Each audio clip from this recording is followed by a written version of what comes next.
Você deve estar sendo bombardeado de conceitos sobre RH ágil, RH parceiro estratégico, RH que agrega valor para o negócio, mas ninguém te conta como fazer isso acontecer? Sou Roberto Mosqueira, agilista, especialista em transformação organizacional e coautor do livro A Jornada Ágil, um caminho para a inovação. Quer saber o que espera do RH e como começar a transformação? Fica comigo após a vinheta.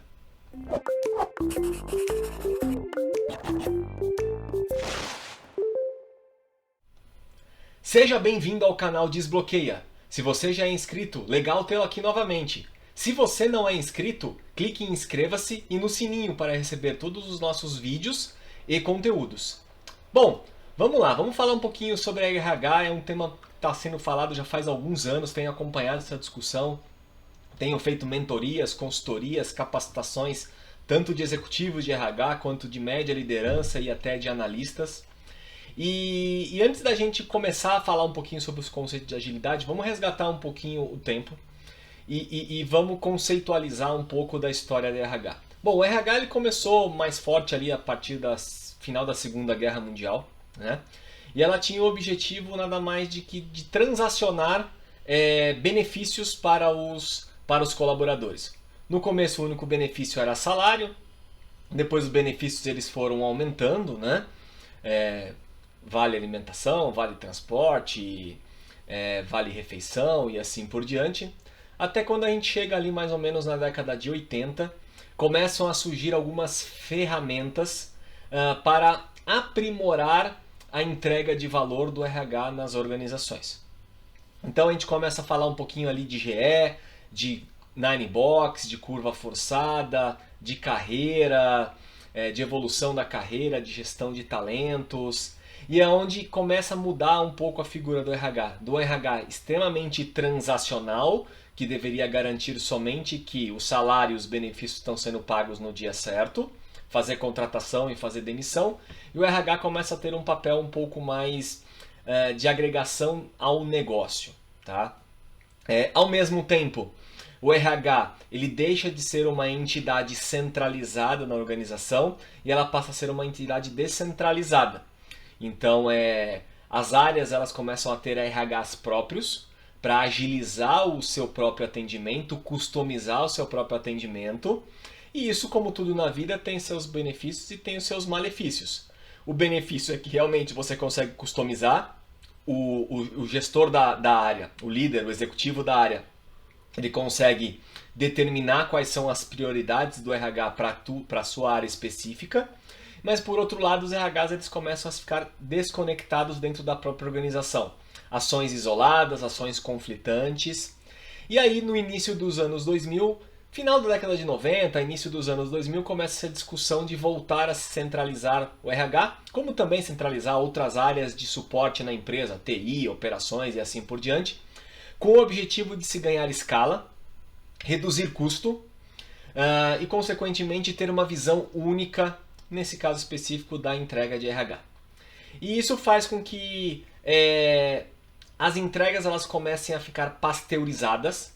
Então o RH ele passa a ter uma visão global da organização, ao invés de ter uma visão customizada das áreas. E aí começa a gerar o conflito que a gente vive hoje. Muitas entregas de RH, muitas ferramentas de RH, elas começam a não fazer sentido para os líderes, para os executivos, para as equipes. E aí, atividades como plano de sucessão, atividades como avaliação de desempenho, atividades como avaliação de competência, de nível de prontidão, passam a ser encaradas pelos clientes de RH como sendo uma tarefa a ser executada sem nenhum tipo de benefício ou sem benefícios claros. Então, as entregas de RH elas passam a ser encaradas como sendo aquela atividade, puxa, mas eu preciso fazer isso e você vai postergando até o último dia, até o último momento e faz mais ou menos. Então, a discussão que a gente vive hoje no universo de RH é de que forma que a área de recursos humanos, e aí outras chamam a área de pessoas, e área de assim, e tem diversos nomes, né, para a área de pessoas e recursos humanos, a discussão hoje é de que forma que o RH ele efetivamente ele pode agregar valor ao negócio, e é isso que eu quero discutir um pouquinho aí com vocês. Bom, antes de mais nada, vamos vamos falar um pouquinho sobre o principal desafio do RH. É liderar o movimento de libertação da empresa do vício da centralização das decisões, que torna as empresas lentas e burocráticas. Esse, no meu modo de ver, é o principal desafio. Se o RH ele conseguir, por meio do aprimoramento da cultura organizacional, ele conseguir tirar essa centralização, tirar essa burocratização das coisas, já estamos com meio caminho andado para evoluir não só na agregação de valor do RH, mas também na agregação de valor entre clientes internos. Então esse é o primeiro ponto que eu acredito que seja fundamental para a atuação do RH. Depois, é importante o RH mapear de que forma quais são as dores, quais são as necessidades que os clientes de RH precisam. Aí você vai dizer, puxa, mas a gente não tem tempo para isso. Nossa agenda está completamente atolada, está muito cheia de atividades operacionais de RH, os nossos business partners estão lá a todo momento pegando pedidos das áreas clientes e trazendo aqui para as áreas centralizadas, para as áreas especialistas para poder fazer isso acontecer. A gente não tem tempo para mudar, a gente tem que fazer a coisa acontecer do jeito que está. E aí é onde eu quero compartilhar com vocês 3 passos principais para a evolução do RH no meu modo de ver. Passos que eu já implantei em algumas empresas e que trouxeram um resultado bastante significativo. O primeiro passo de sair do RH transacional é passar para um RH ágil e flexível, que eu chamei de RH 2.0.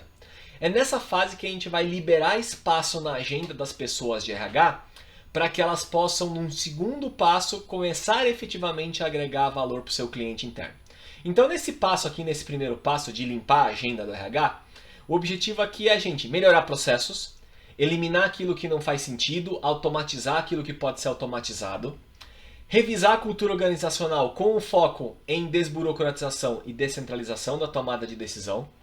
Com isso, aprimorar políticas e controles, avaliar aquilo que não faz sentido, dupla checagem, para reembolso de alguma coisa precisa de validação de 5 pessoas até chegar no vice-presidente. Então, também tornar as políticas guides de qualidade que realmente direcione a ação das pessoas no dia a dia.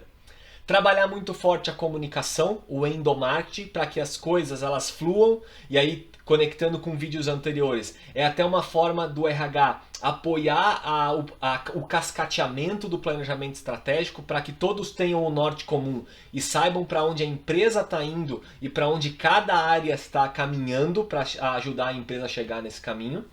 E também trabalhar um pouco no modelo de gestão de pessoas, para que o RH ele não seja responsável por fazer a gestão das equipes, mas sim o líder ser responsável por essa gestão e ter o business partner para apoiar em questões mais complexas. Então assim, estou com uma questão muito particular com um colaborador, ou estou com uma questão muito particular de um processo da minha área, eu contar com o business partner de RH. Mas feedback, desligamento, avaliação de desempenho, dar autonomia para o gestor fazer isso acontecer no dia a dia. E aí com essa agenda mais liberada, a gente consegue abrir espaço para um outro tipo de RH, que é o RH que eu chamei de 3.0, que aí sim é o RH parceiro e estratégico. É o RH que vai ter condições, vai ter tempo e vai ter conhecimento de chegar no seu cliente interno e perguntar, cliente, de que forma que eu posso te ajudar? Quais são suas dores, quais são suas necessidades sobre a ótica de pessoas que eu, como RH, consigo te apoiar a resolver para que você consiga atingir o resultado de negócio. E a primeira missão muito relevante no meu modo de ver é mapear, conectar, na verdade, quais são os objetivos estratégicos e as entregas que essa área precisa fazer ao longo de um determinado período, geralmente de um ano, e olhar para os seus líderes, executivo e equipes e avaliar se eles têm a competência técnica e comportamental necessária para entregar aquilo que o planejamento estratégico está pedindo.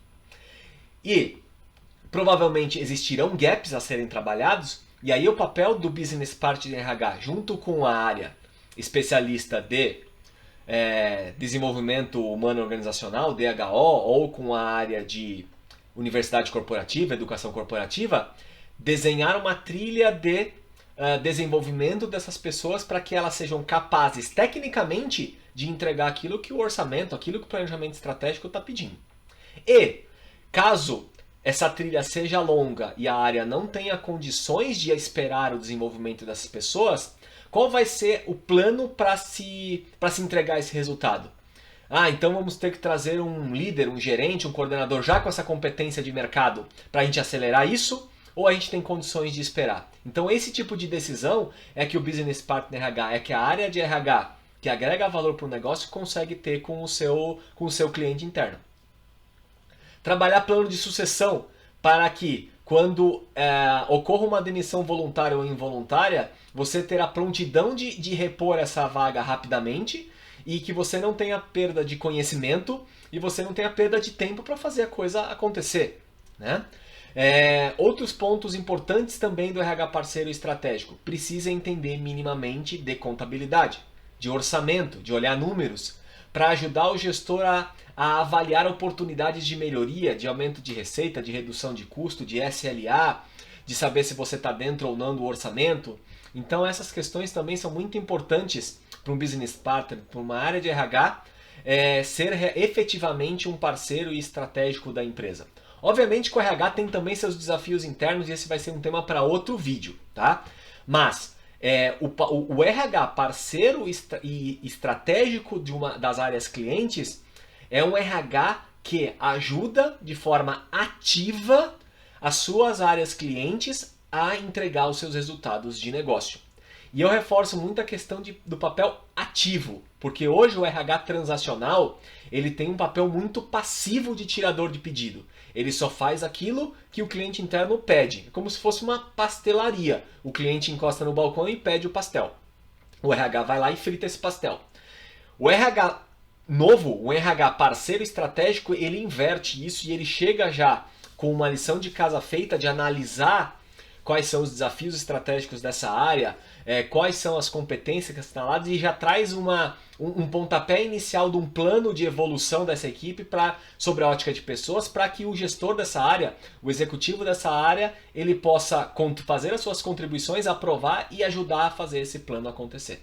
É também nessa fase que a gente começa também a experimentar um pouquinho de inovação aberta, né? A gente pode se conectar com uma startup, a gente pode se conectar com uma outra empresa que possa nos trazer soluções diferentes e ferramentas diferentes de RH que nós não estamos acostumados a ter no nosso dia a dia, né? Então podemos aqui, por exemplo, nos plugar numa startup que traz uma ferramenta para automatizar a gestão de metas, OKRs, a gente pode se conectar com uma startup para, por exemplo, acelerar o nosso processo de admissão, caso a gente tenha um processo muito longo e a gente requeira diminuir esse tempo. Então a gente pode fazer um pouquinho dessa experimentação.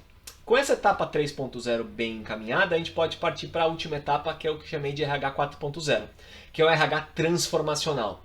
É o RH que efetivamente vai fazer mudanças profundas na forma como é feita a gestão das pessoas, na jornada do colaborador. Aqui a gente vai falar de employer branding, de employee experience, de automatização e digitalização de todo o relacionamento de líderes e equipes com os produtos e serviços do RH, para que aqui o RH ele tenha um papel efetivo de fazer mudanças profundas em formas de gestão, em trazer novas tecnologias, em criar novas ferramentas. Aqui é um trabalho muito maior, que envolve muito mais desafios, e aqui a gente volta a falar muito do conceito de acerto e falha, onde a falha acontece quando a gente está buscando esse movimento. Então notem que essas três ondas, elas são muito semelhantes aos três horizontes da inovação que eu também já falei com vocês em vídeos anteriores, né? Não adianta a gente ter a ansiedade de querer sair de um RH transacional e depois se tornar um RH transformacional num período de tempo de 6 meses. É o que a gente fala popularmente de dar o passo maior que a perna. Você vai cair. Então, etapa por etapa, step by step. Seja ágil e flexível, libere tempo da sua agenda. Depois, seja efetivamente um parceiro estratégico ativo dos seus clientes internos. E por último, aí sim você vai ter condições de ir buscar inovações e trazer coisas diferentes para a sua empresa com esses dois pontos anteriores muito bem amarrados. E para a gente finalizar, Quais são as principais ferramentas de RH que a gente pode trazer aqui para trabalhar com essas três ondas? A primeira, do RH ágil e flexível, é o OKR. Ou seja, nós precisamos definir com clareza quais são os objetivos estratégicos e quais são os resultados chaves que a gente quer atingir trimestre a trimestre. E a gente vai ter vídeos específicos falando de OKR, onde a gente vai poder contar um pouquinho mais para vocês como funciona. O OKR, junto com o Lean e com o Kaizen, é que vão permitir que o RH 2.0 ele pare de pé. Ou seja, utilizar ferramentas de Lean Management e Kaizen de melhoria de processos para que a gente possa enxugar o nosso processo, fazer mais com menos tempo. E aí sim a gente conseguir liberar espaço na agenda dos nossos colaboradores de RH, dos Business Partners de RH, das áreas especialistas, para que a gente possa ativar o RH 3.0 parceiro estratégico. E quais são as ferramentas que a gente utiliza no RH 3.0? O Design Thinking, para que a gente possa mapear personas, identificar dores e necessidades de cada grupo de pessoas, que são as personas, e a gente prototipar soluções que tendem a ser mais efetivas, que tendem as personas, aos clientes do RH dizerem, nossa, era isso que a gente precisava para resolver na sua vida. E aí, consequentemente, não vai ser uma tarefa de RH, vai ser um benefício que o RH está levando para suas áreas clientes. O Scrum, como uma ferramenta de gestão de projetos que a gente vai entregando antecipadamente valor para os nossos clientes, né? A cada 20, a cada 30 dias, entregando uma etapa do nosso projeto para que eles já possam utilizar e já possam se beneficiar dos benefícios, mesmo que aquele projeto, que aquela iniciativa não esteja 100% pronta. E o People Analytics, que é uma forma da gente utilizar os dados disponíveis dentro da área de RH, e a área de RH é um poço de petróleo de dados, para que a gente possa, estudando esses dados, utilizando modelos estatísticos, fazer previsão de comportamento de colaboradores, fazer previsão de movimento de pessoas, de comportamentos, de competências e necessidades. Ou seja, é utilizar os dados disponíveis de RH para a gente ativar uma das principais competências do líder ágil, que é o Data Driven, que é ser direcionados por fatos e dados, tomar decisões com base em fatos e dados. Então essas são as 5 principais ferramentas que eu vejo para dar esse pontapé inicial na transformação desse RH. Ele sair de transacional até chegar, depois de alguns anos, num RH transformacional. Muito bem? Bom, e para a gente finalizar, conta para nós nos comentários aí quais são as principais dificuldades que você tem no teu RH para ser reconhecido na empresa como uma área que efetivamente agrega valor para os negócios. Conta pra gente, deixa aí nos comentários. E se você tiver uma pergunta, deixa a pergunta aí também, que eu terei o maior prazer em responder. Grande abraço para vocês e até mais!